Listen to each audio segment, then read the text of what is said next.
समोरच्याचं दुःख बघून ज्यांच्या डोळ्यात लगेच पाणी येतं ना, ती रास म्हणजे कर्करास. समोरच्याला मदत करायला नेहमी तयार असणारी रास म्हणजे कर्करास. पण यांच्या या स्वभावाचा गैरफायदा यांच्या आजूबाजूची लोक घेतात. बऱ्याचदा असं होतं की समोरच्याला मदत करणं खरं तर यांच्यासाठी त्रासदायक ठरतं. पण काय करणार, स्वभाव पडला ना, दुसऱ्याला मदत केल्याशिवाय यांना शांत बसवत नाही. पण समोरच्याकडून जेव्हा तसाच प्रतिसाद यांना मिळत नाही, तेव्हा मात्र यांचं मन दुःखी होतं, यांना वाईट वाटतं. साहजिक आहे, तुम्ही समोरच्यासाठी भरपूर काय काय करताय, नात्यात असेल, मैत्रीत असेल, ऑफिसमध्ये असेल, कलिगसाठी सुद्धा. पण समोरून मात्र तसाच रिस्पॉन्स मिळत नाही, तसाच प्रतिसाद मिळत नाही, किंवा तुम्ही नात्यात जेवढं देताय तेवढं समोरून दिलं जात नाही.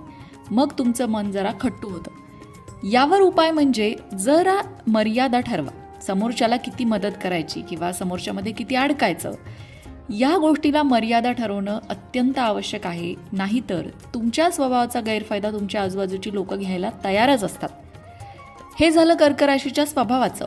पण कर्क राशीसाठी मार्च महिना काय घेऊन येतोय? नशिबाची साथ. कोणत्या गोष्टीत तुम्हाला नशिबाची साथ मिळू शकते? चला बघूया. मार्च 2026 तुमच्यासाठी दिशा ठरवणारा महिना ठरू शकतो.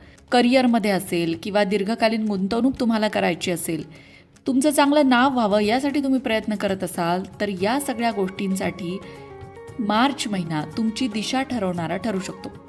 तुम्ही आत्तापर्यंत घेतलेल्या मेहनतीचं फळ तुम्हाला दिसायला सुरुवात होईल. यशाचे संकेत मिळू शकतात.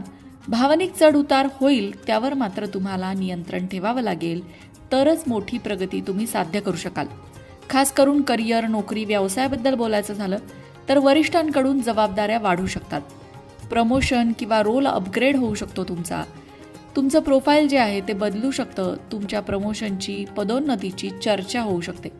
नवीन प्रोजेक्ट, नवीन टीम, प्रवासाचे योग, ह्या सुद्धा घटना घडू शकतात. व्यावसायिकांसाठी भागीदारीत स्पष्टता आवश्यक आहे आणि कागदपत्रांची नीट तपासणी होणं आवश्यक आहे.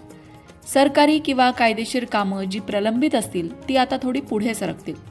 निर्णय घेताना भावनांपेक्षा थोडा प्रॅक्टिकल विचार करणं मात्र गरजेचं आहे, खास करून करिअर, नोकरी, व्यवसायाच्या बाबतीत. आर्थिक स्थिती म्हणाल तर उत्पन्नात हळूहळू वाढ होताना दिसेल. गुंतवणुकीच्या दृष्टिकोनातून विचार केला तर दीर्घकालीन गुंतवणूक तुमच्यासाठी फायद्याची ठरेल. अनपेक्षित खर्च घर, वाहन दुरुस्तीवर होऊ शकतो. त्यामुळे बजेट ठरवणं किंवा बजेट आखणं अत्यंत आवश्यक आहे. कर्ज फेडण्याची योजना सुरू करण्यासाठी हा काळ योग्य आहे. कर्ज असेल तुमच्यावर भरपूर आणि ते फेडण्यासाठी तुम्ही काही नवीन विचार करत असाल तर तो तुम्ही या काळात करू शकता.